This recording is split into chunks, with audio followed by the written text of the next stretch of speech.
Hello everyone, this is Preet Kamal and today we will be discussing about the subject details of VLSI, that is very large scale integration. जैसे कि last lecture में हम लोग discuss कर रहे थे about the process and the sequential statements, तो इस लेक्चर में भी हम लोग यही डिस्कस करेंगे जो हम लोग स्टेटमेंट्स डिस्कस कर रहे थे। वही सब स्टेटमेंट्स जो है वो आज हम कंटिन्यू करेंगे सीक्वेंशियल स्टेटमेंट्स में। जैसे कि हम लोगों ने किया लूप इफ स्टेटमेंट कैसे होती है, वेट स्टेटमेंट कैसे होती है, कैसे उसको यूज करते हैं। तो आज हम लोग डिस्कस करेंगे नेक्स्ट जो स्टेटमेंट्स हमारी सीक्वेंशियल स्टेटमेंट्स में रह गई थी, वो वाली स्टेटमेंट्स हम लोग आज डिस्कस करेंगे। Okay, so first one is the loop statement. अब लूप स्टेटमेंट क्या होती है, जैसे कि हम लोग जानते ही हैं, अगर हम सी लैंग्वेज की बात करें तो what is the loop statement?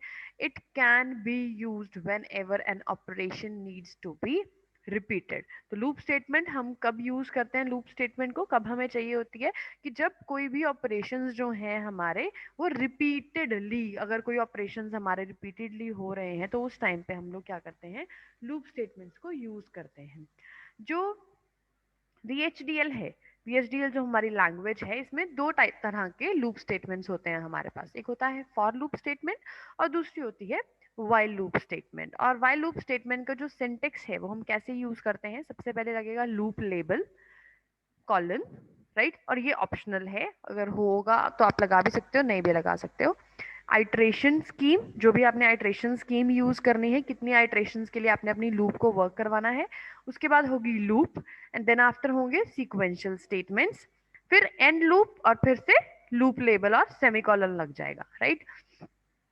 तो उस लूप को फिनिश करने के लिए, मतलब जैसे आपने मोर देन वन लूप्स अगर यूज करी हैं, राइट, तो उस टाइम पे क्या होगा, तो आपको लूप लेबल यूज करना जरूरी हो जाएगा। अगर मोर देन वन लूप्स है तो ऑब्वियसली कौन सी लूप को एंड करना है, राइट, तो वो हमें बताना जरूरी होगा।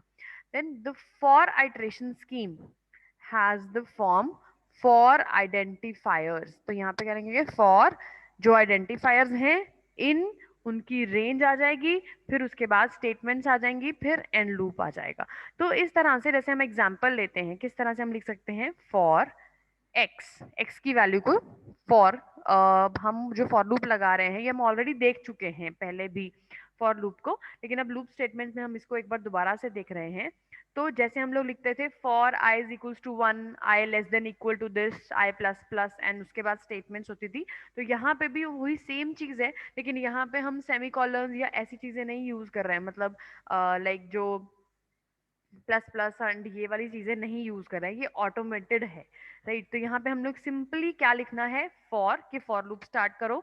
आइडेंटिफायर, किस वेरिएबल के लिए, किस आइडेंटिफायर के लिए आप वर्क कर रहे हो? फॉर एग्जाम्पल एक्स के लिए वर्क कर रहे हो। इन, कहाँ से कहाँ तक? 1 to 20, 1 to 5, 1 to 10, 1 to 20, 1 to 15, कुछ भी, जो भी आप जितने टाइम के लिए भी उस लूप को वर्क करवाना चाहते हो, लूप। तो फॉर, इन, टू, लूप, ये सारे क्या हैं? ये सारे हैं हमारे कीवर्ड्स। x 1 20, ये सब क्या है? 1 to 20 है हमारी रेंज और x है हमारा आइडेंटिफायर। तो यहाँ पे क्या आ गया? x मतलब स्टेटमेंट करना क्या है, 20 तक लूप चलाएंगे तो उसमें करना क्या है? x underscore squad x colon x not equal to x, x into x, मतलब उन दोनों को आपस में मल्टीप्लाई करना है, एक्स स्क्वायर करना है हम लोगों ने। अगर x not equal to x है तो x स्क्वायर करना है। तो दिस लूप 20 टाइम्स एग्जीक्यूट करेगी। whenever the execution begins, जब भी एग्जीक्यूशन स्टार्ट होगी तो ये लूप जो है 20 टाइम्स अकर करेगी। इसका फंक्शन क्या है? Is to calculate the squares from 1 to 20।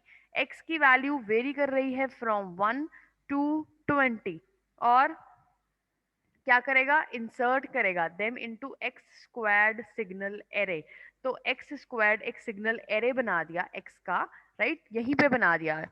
तो x, उसमें वैल्यू कौन सी जा रही है? x की वैल्यू, x की वैल्यू इनिशियली क्या होगी? 1, फिर 2, फिर 3, मतलब जो भी वैल्यूज होंगी वो सारी कहाँ जाएंगी? जो वैल्यूज उनकी स्क्वायर होंगी वो कहाँ जाएगी? 1 का स्क्वायर होगा तो एक्स स्क्वायर 1 में जाएगी, 2 का स्क्वायर होगा तो एक्स स्क्वायर 2 में, 3 का स्क्वायर होगा तो एक्स स्क्वायर 3 में। तो ये चीज यहाँ पे जाके सेव हो जाएगी, एक्स स्क्वायर्ड एक्स, मतलब एक्स स्क्वायर्ड हो गया। हमने क्या लिख दिया? नाम लिख दिया, जिसको हमने क्या बना दिया? एक एरे बना दिया। और एरे में वहां पे हम एरे बनाने के टाइम पे हम स्क्वायर ब्रैकेट्स यूज करते थे, यहाँ पे हम राउंड ब्रैकेट्स ही यूज कर रहे हैं। जो इंडेक्स वेरिएबल है x, वो स्टार्ट हो रहा है at the left most value of the range and is implemented until the right most value of the range. तो वहां तब तक वो इम्प्लीमेंट होता रहेगा, उसमें वैल्यूज इम्प्लीमेंट होती रहेंगी, राइट। तो ये हो गई हमारी फॉर लूप। अगर हम वाइल लूप की बात करें तो वाइल लूप में भी हमारे पास सबसे पहले क्या आएगा, सबसे पहले आएगा हमारा लूप लेबल। लेबल आएगा, कॉलन लगेगा, वाइल आएगा, उसका एक्सप्रेशन आएगा, वो बुलियन एक्सप्रेशन भी हो सकता है, कोई भी एक्सप्रेशन हो सकता है यहाँ पे, राइट। तो उसके बाद उसकी स्टेटमेंट्स आएंगी। तो यहाँ पे for example i colon 0 semicolon sum colon equal to 5, ठीक है। तो अब सम की वैल्यू में उसने 5 पुट कर दिया। अब W1 क्या है, W1 colon while I less then 10 loop start करो। मतलब यहाँ पे उन्होंने क्या किया, इनिशियली हमें वैल्यू दे दी कि सम की वैल्यू इनिशियली 5 है और आई की वैल्यू इनिशियली 0 है। तो अब W1 हमने क्या लगाया, एक लेबल लगाया लूप का, राइट। उसके बाद वाइल लूप को स्टार्ट किया, इसमें हमने क्या दे दी, कंडीशन दे दी, बुलियन एक्सप्रेशन या कोई भी एक्सप्रेशन, कोई भी कंडीशन जिस टाइम तक आपकी वाइल लूप वर्क करनी चाहिए। तो कब तक वर्क करेगी, पहले आई की वैल्यू 0 थी, जब तक आई की वैल्यू 10 नहीं हो जाती। दैट मीन्स ये लूप 10 आइटरेशंस तक वर्क करेगी, राइट। लेकिन कब वर्क करेगी, जब हम इसके बीच में I is equal to I plus 1 डालेंगे। ये ऑटोमेटिक वर्क नहीं करेगी। फॉर लूप 1 to 20 वो ऑटोमेटिक चल रही है, लेकिन वाइल लूप में कंडीशन डाल दी, लेकिन आई को प्लस प्लस करना जरूरी है, और यहाँ पे आई प्लस प्लस नहीं होता है, तो we have to write it i is equal to I plus 1, right. ये चीज हमें नोट डाउन वहां पे लिखनी पड़ेगी उस लूप के अंदर।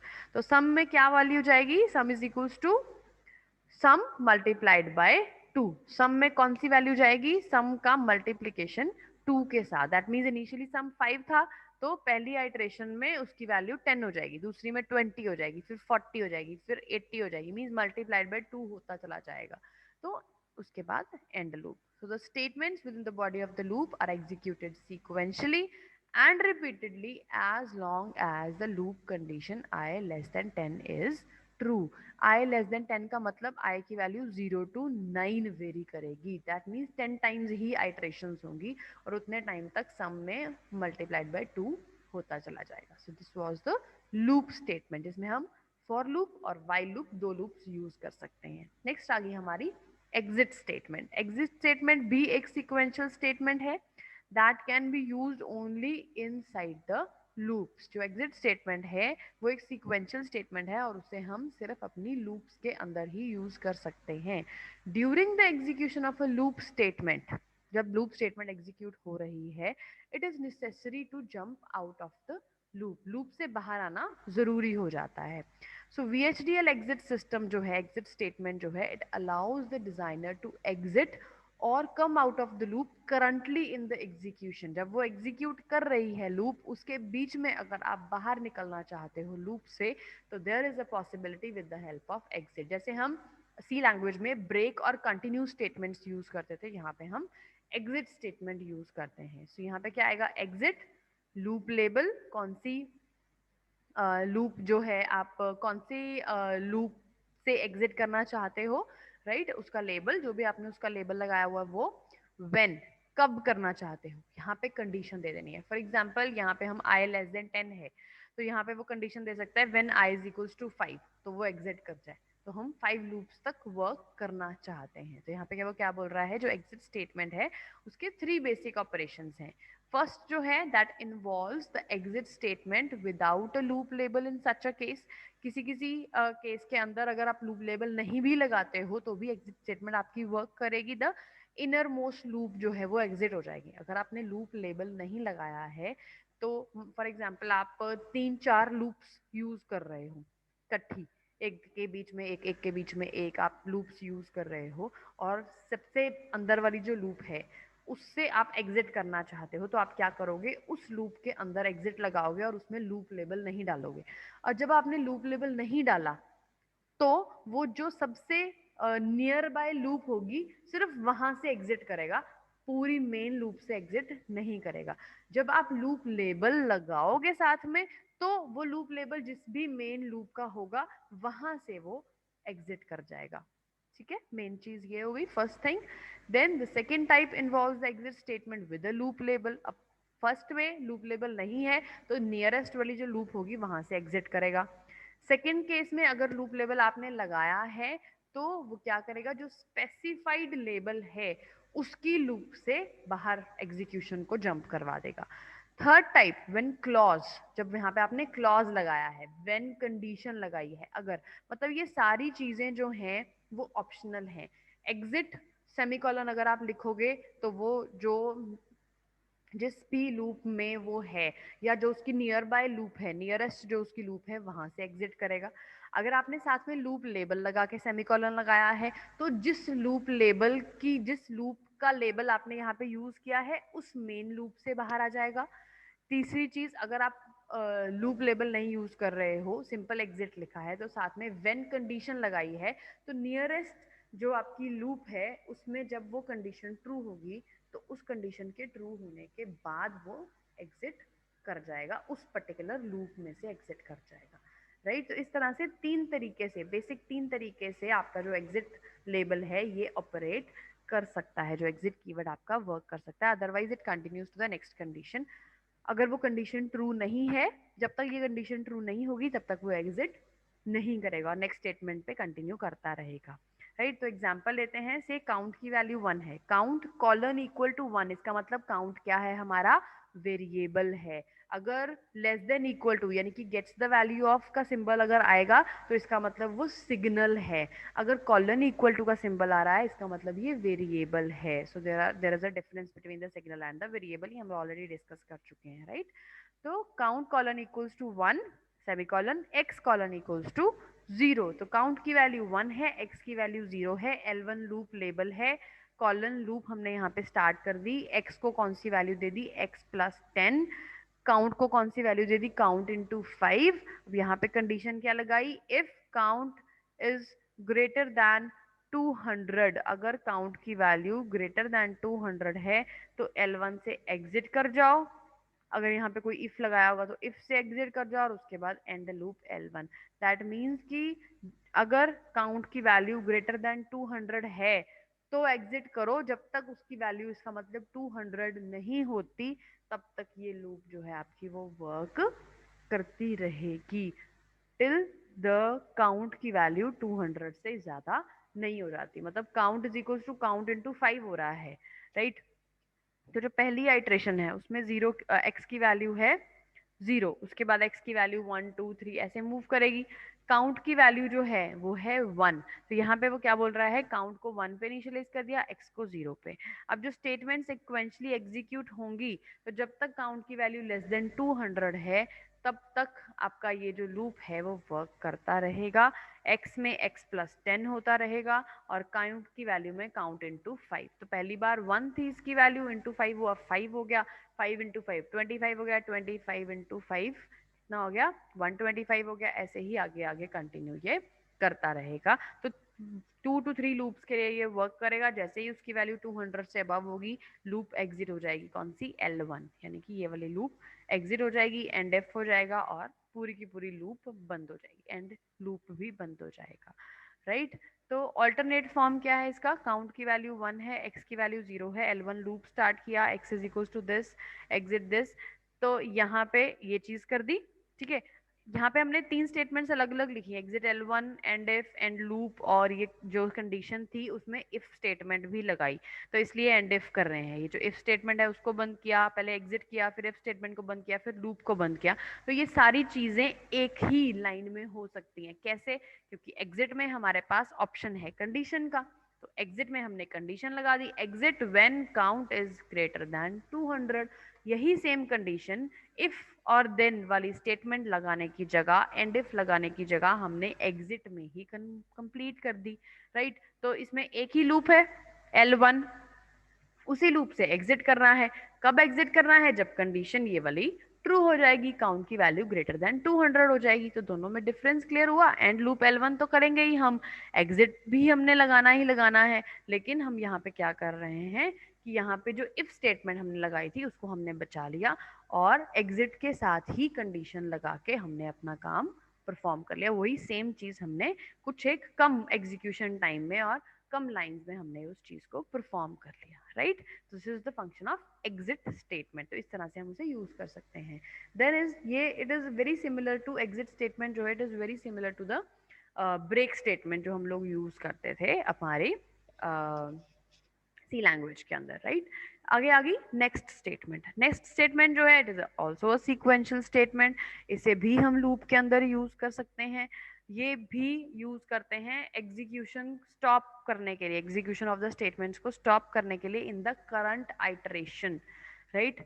And the current iteration of the specified loop and execute next iteration of this loop, that is it results in skipping the remaining statements in the current iteration and resumes with the next iteration. तो मतलब क्या होगा, जहाँ पे हम next iteration next statement को use करेंगे, जैसे हम continue use करते थे सी लैंग्वेज में, वैसे ही सिमिलरली यहाँ पे अगर हम नेक्स्ट स्टेटमेंट यूज कर रहे हैं तो इसका क्या मतलब है कि जो करंट आइटरेशन है जहाँ पे आपने नेक्स्ट लगा दिया, तो मतलब वो करंट आइटरेशन एग्जीक्यूट नहीं होगी, वो वाली स्किप हो जाएगी. जैसे आप 1 2 3 4 5 से लेके आप 10 तक जाना चाहते हो, 5 वाली स्टेटमेंट पे आपने नेक्स्ट लगा दिया, तो क्या होगा, जो स्टेटमेंट्स एग्जीक्यूट होंगी वो कैसे होंगी, 1 2 3 4 6 7 8 9 10, राइट. तो मतलब जिस लूप पे जिस आइटरेशन पे आप लोगों ने नेक्स्ट स्टेटमेंट लगाई है वो वाली आइटरेशन वर्क नहीं करेगी, एग्जीक्यूट नहीं होगी, वो स्किप हो जाएगी और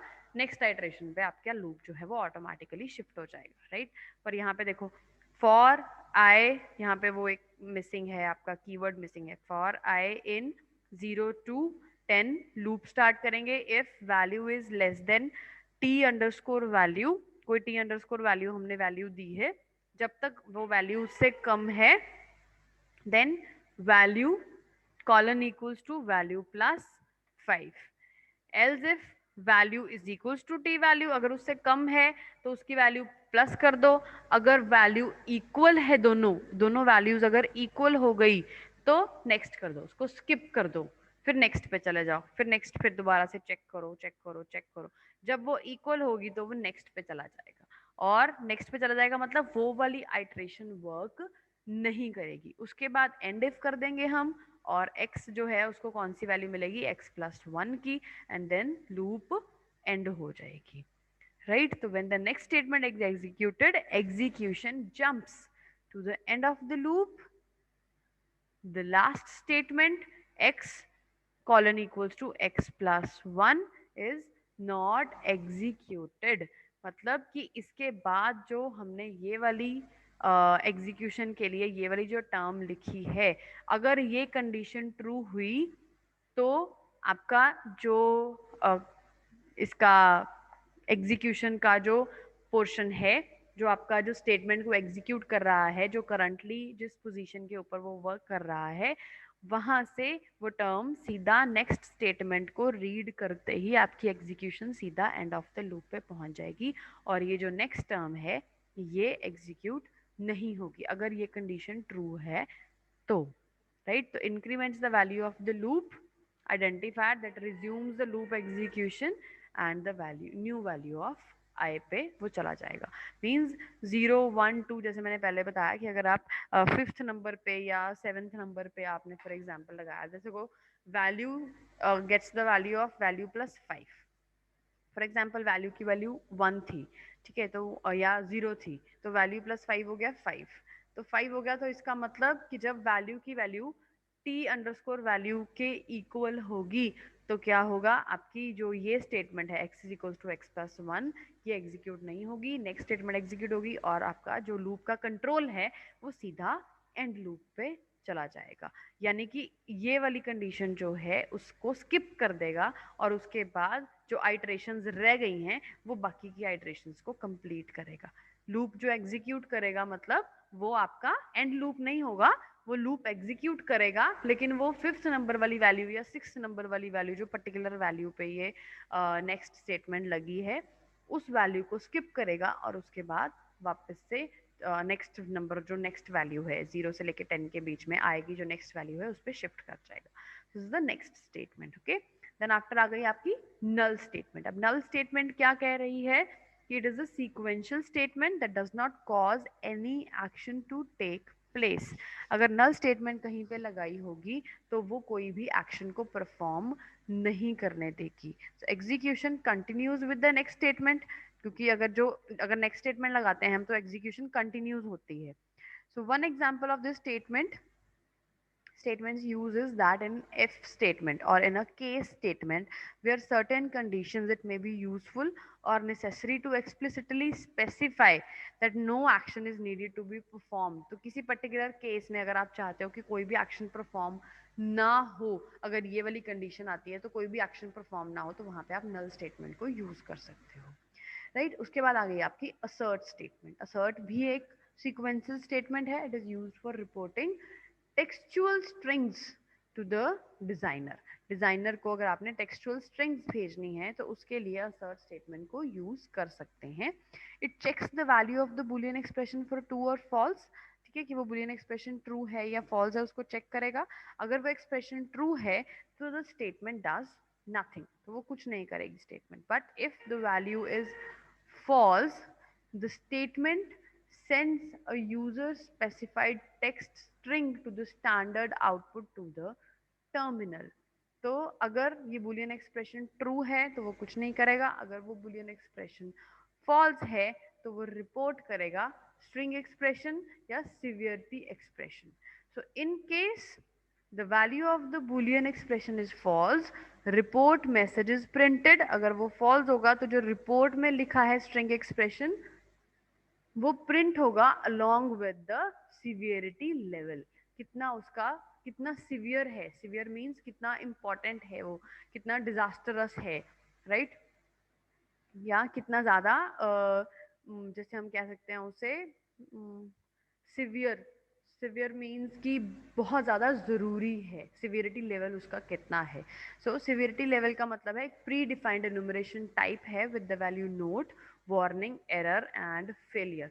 तो मतलब क्या हुआ क्या उसके साथ, राइट। तो सिवियरिटी लेवल यूजुअली हम क्या करते हैं, it is used by the simulator to initiate appropriate actions depending upon its value, कि कितनी ज़्यादा इम्पॉर्टेंट वो चीज़ है। तो अगर हम डी टाइप फ्लिप फ्लॉप की बात करें, rising edge triggered flip flop है जो असर्शन स्टेटमेंट अगर वो यूज़ कर रहा है, तो एग्जाम्पल से आप लोगों को ज़्यादा क्लियर हो जाएगा। To check the setup and hold the times, तो entity D F F start किया, पोर्ट डी क्लॉक ये इन टाइप हो गए, Q not Q out type हो गए, एंड डी एफ एफ। ये चीज़ आपने ध्यान में रखनी है कि यहाँ पे आप कॉलम्स यूज़ कर रहे हो, बीच में सेमी कॉलन यूज़ कर रहे हो।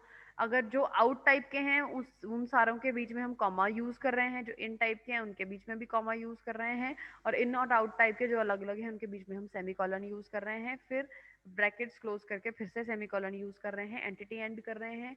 आर्किटेक्चर स्टार्ट किया हमने, check times of digital flip flop sorry D flip flop is constant, hold time colon time की value 5 nanoseconds, setup time की वैल्यू 3 नैनो सेकेंड्स, बिगिन किया process variable last event on clock last event on D time begin किया, check for the whole time, if D event then अगर D का event आ रहा है then assert now is equals to 0 nanoseconds और now last event on clock is equals to hold time।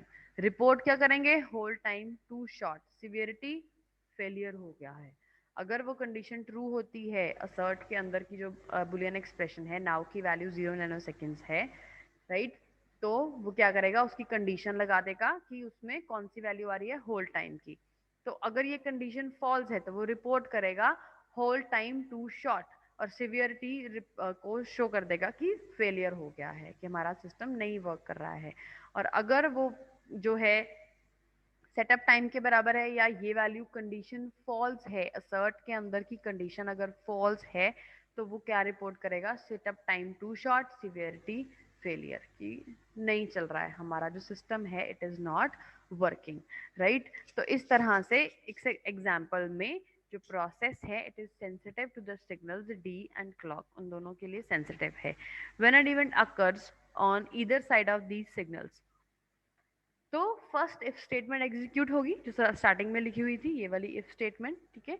तो अगर जब हमारा फर्स्ट इवेंट अकर हो रहा है तो फर्स्ट इफ स्टेटमेंट एग्जीक्यूट होगी, this checks to see if an event occurred on d, d पे इवेंट अकर हुआ या नहीं हुआ। अगर हुआ, असर्शन चेक होगी। Assertion is check to make sure that the difference between the current simulation time and the last time an event occurred on the clock is greater than the constant hold time delay. तो assertion उसको check करेगी।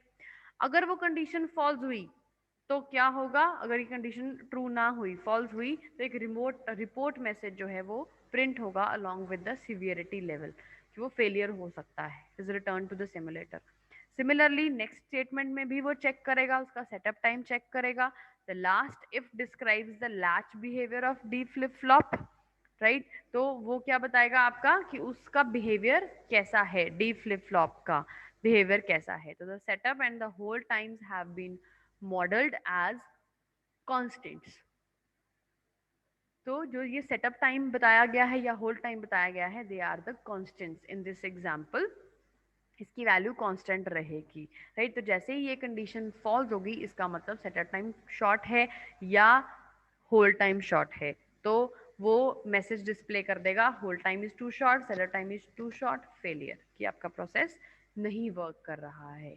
तो इस तरीके से हम लोग जो असर्ट स्टेटमेंट है उसको यूज करते हैं। सिमिलरली रिपोर्ट स्टेटमेंट जो हम लोग देख ही चुके हैं डिस्प्ले मैसेज करने के लिए, रिपोर्ट स्टेटमेंट जनरली हम लोग यूज करते हैं असर्शन के साथ, right, but without the assertion check. It is similar to the assertion statement but it is without the assertion check. तो रिपोर्ट हम डायरेक्टली भी लिख सकते हैं स्ट्रिंग एक्सप्रेशन, पर उसके साथ हमें सीवियरिटी का एक्सप्रेशन भी एक क्लॉज के साथ लगाना पड़ सकता है। अगर वो है तो it must be a pre defined type of severity level उसका होना चाहिए, जो हमने यहाँ पे एक्सप्रेशन लिखना है, राइट। तो वो हमें ऑलरेडी हम यहाँ पे बात कर चुके हैं उसके बारे में कि जो सिवियरिटी लेवल्स हैं वो प्री डिफाइंड वैल्यूज हैं। नोट, वार्निंग, एरर, फेलियर, इन सब में से कोई भी सिवियरिटी लेवल हो सकता है। ये प्री डिफाइंड लेवल्स हैं एंड अकॉर्डिंगली ही वर्क करेंगे। इफ ये नहीं है, सिवियरिटी नहीं प्रेजेंट है, तो डिफॉल्ट सिवियरिटी लेवल नोट जो है वो वहाँ पे यूज हो जाएगा। अगर आपने सिवियरिटी लेवल अपनी तरफ से मेंशन नहीं किया है तो वो default severity level automatically pick कर लेगा और नोट वहाँ पे शो कर देगा, राइट। तो उसके बाद रिपोर्ट स्टेटमेंट जो है वो एग्जीक्यूट की जाती है। It causes specified string to be printed, right, और उसके साथ में आपकी रिपोर्ट चले जाती है। If CLR is equal to Z, then report करो signal clear has a high impedance value, default severity level is note, मतलब वो बाकी सब कुछ सही है। एंड इफ करेंगे, if clock not equal to 0 या क्लॉक की वैल्यू इज इक्वल टू 1 है, then report clock is neither a 0 nor a 1। अगर क्लॉक की वैल्यू 0 भी नहीं है, 1 भी नहीं है, तो यहाँ पे वो रिपोर्ट करेंगे और सीवियरिटी लेवल में क्या लिखेंगे? एरर, कि वो एरर आ गया है अगर कोई काम। तो इस तरह से आप सीवियरिटी लेवल से हमें बता सकते हैं या आप शो कर सकते हैं कि ये सिस्टम वर्क कर रहा है या नहीं कर रहा है। इसमें कोई अगर प्रॉब्लम नहीं है तो नोट डिस्प्ले होगा, अगर कोई प्रॉब्लम है तो प्रॉब्लम के अकॉर्डिंगली या एरर या वार्निंग या फेलियर डिस्प्ले होगा depending upon the cases, right. उसके बाद आ गए हमारे सब प्रोग्राम्स। अब सब प्रोग्राम्स क्या कह रहे हैं VHDL के अंदर? They are like software programming languages हैं। उनमें सीरीज ऑफ सिक्वेंशियल स्टेटमेंट्स होते हैं, they can be called from anywhere in the VHDL model to execute दो स्टेटमेंट्स।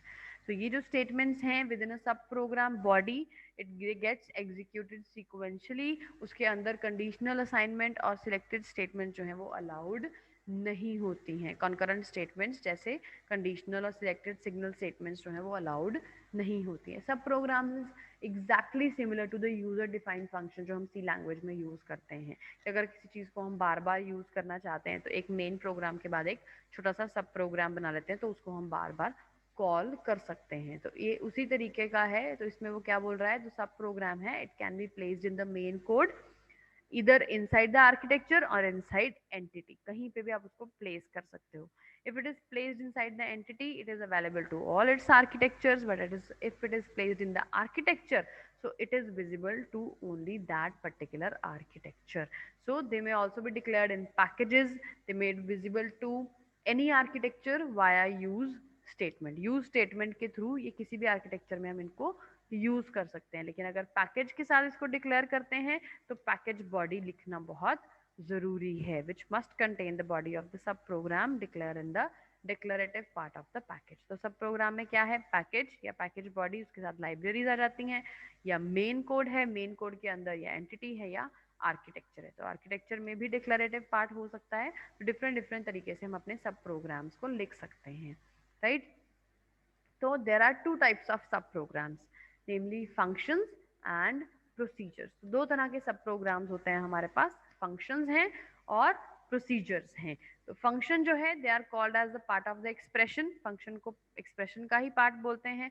एक single value को वो return करता है। Its purpose is to create new functions to deal with the commonly encountered problems like data type conversion, logical operations, arithmetic computations, new operator and attributes.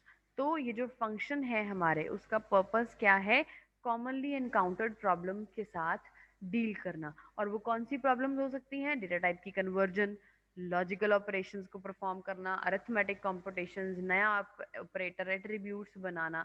तो इसके अंदर function की declaration और body, दो तरह की चीज़ें होंगी जिसमें हम लिखेंगे फंक्शन, फंक्शन का नाम, कोई अगर पैरामीटर्स हैं तो वो, और उसकी रिटर्न टाइप। जैसे हम लिखते थे कि इंट, ये वाली चीज़ हम लोगों ने यूज़ करी, ये हमारा फंक्शन है, डिले का फंक्शन बना दिया, उसको बार बार यूज़ कर रहे हैं मेन के अंदर, राइट। तो ये सारी चीज़ें हो सकती हैं। देन जो फंक्शन डिक्लेरेशन है, it is in the form of names of the functions and specifies the parameters required. तो इसके अंदर रिटर्न फंक्शन भी है, रिटर्न वैल्यू भी हम लोग यूज़ कर सकते हैं, रिटर्न क्लॉज यूज़ कर सकते हैं, फॉर्मल पैरामीटर्स यूज़ कर सकते हैं इसके अंदर, राइट। कैसे होगा, फंक्शन, फंक्शन का नाम, formal parameters, return, return type is function का डिक्लेरेटिव पार्ट, बिगिन फंक्शन का स्टेटमेंट पार्ट, रिटर्न, रिटर्न की वैल्यू, एंड फंक्शन का नाम, राइट। तो फंक्शन की डिक्लेरेशन में टाइप डिक्लेरेशन, सब टाइप डिक्लेरेशन, कांस्टेंट, वेरिएबल, जो भी आप उसमें यूज करना चाहते हो, राइट। तो इसमें आ गए हमारे फंक्शन की specifications and declare the things while are to be used locally within the function body, right. तो ये सीक्वेंशियल स्टेटमेंट्स इसके अंदर हम लोग यूज कर सकते हैं, जैसे function max, L comma R colon integer, return करेंगे integer is begin if L की वैल्यू ग्रेटर देन आर है तो एल रिटर्न कर दो, नहीं तो आर रिटर्न कर दो। मीन्स मैक्सिमम वैल्यू हमने देखनी है, तो अगर एल ग्रेटर है तो एल रिटर्न कर दो, आर ग्रेटर है तो आर रिटर्न कर दो, right. And if and max. तो इस तरह से ऐड टू नंबर्स, किसी भी फंक्शन को हम लोग इस तरह से यूज कर सकते हैं फंक्शन के साथ, राइट। ऐसे ही फंक्शन डिक्लेरेशन, वो लाइब्रेरी आप लोगों को पता है, ये पैकेज लाइब्रेरी है, लाइब्रेरी IEEE यूज, एंटिटी की पोर्ट, आर्किटेक्चर, फंक्शन।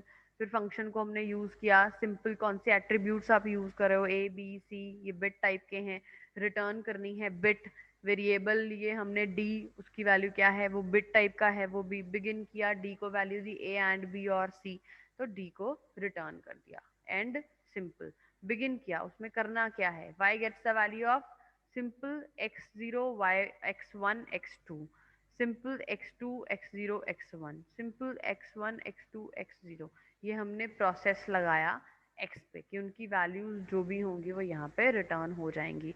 और उसमें करना क्या है, हम लोगों ने उस सिंपल फंक्शन के अंदर क्या कर रहे हैं, हम a एंड b और c, a और b को एंड कर रहे हैं, उनका जो रिजल्ट आ रहा है उसे c के साथ और कर रहे हैं। दैट मीन्स x0 को x1 के साथ ऐड करेंगे, जो उनका रिजल्ट आएगा उसको x2 के साथ और करेंगे। फिर दूसरे केस में उसकी वैल्यू y0 में चले जाएगी।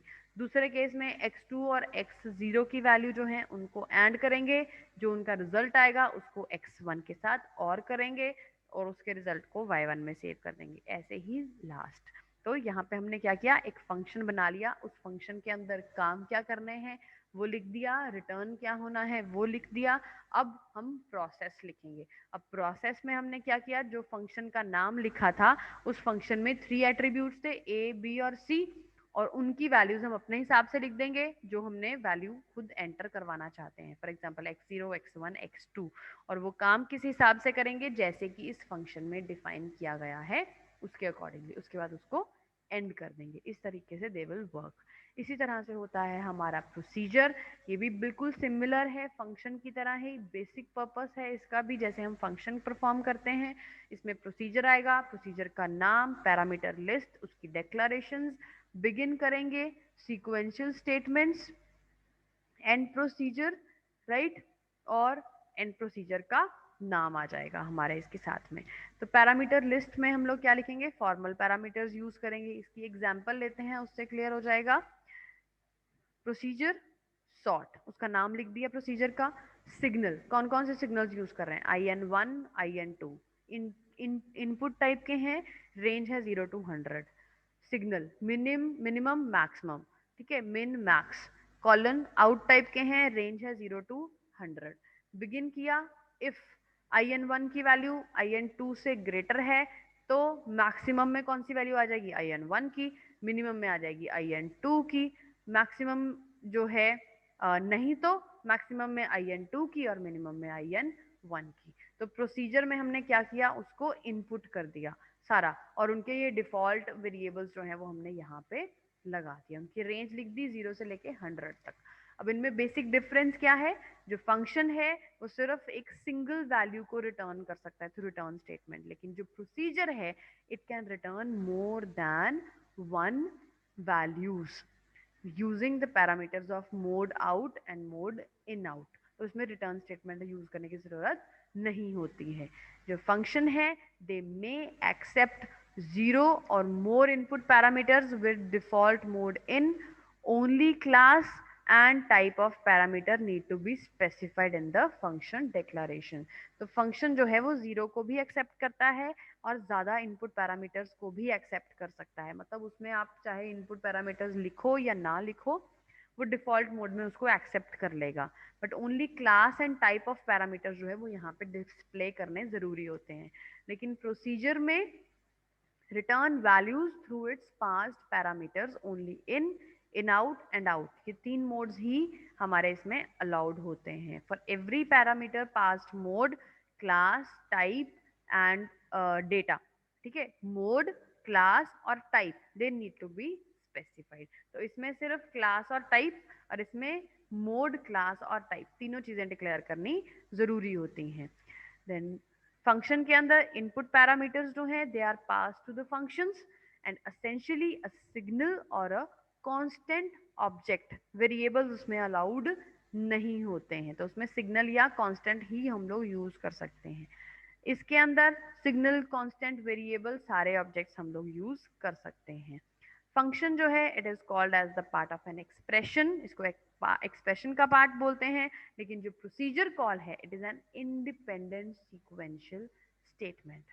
फंक्शन जो है it executes in 0 simulation time, as wait statement इसमें नहीं यूज करते हैं तो इसलिए फटाफट से सिमुलेट हो जाता है।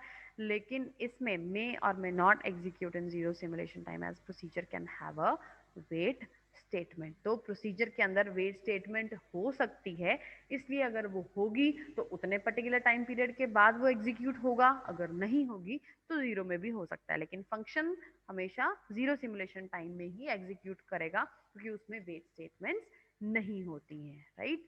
So this was all about today's lecture. I wish it is all clear to you. If still there will be any doubts, we will be taking them later on. Till then, take care and bye bye.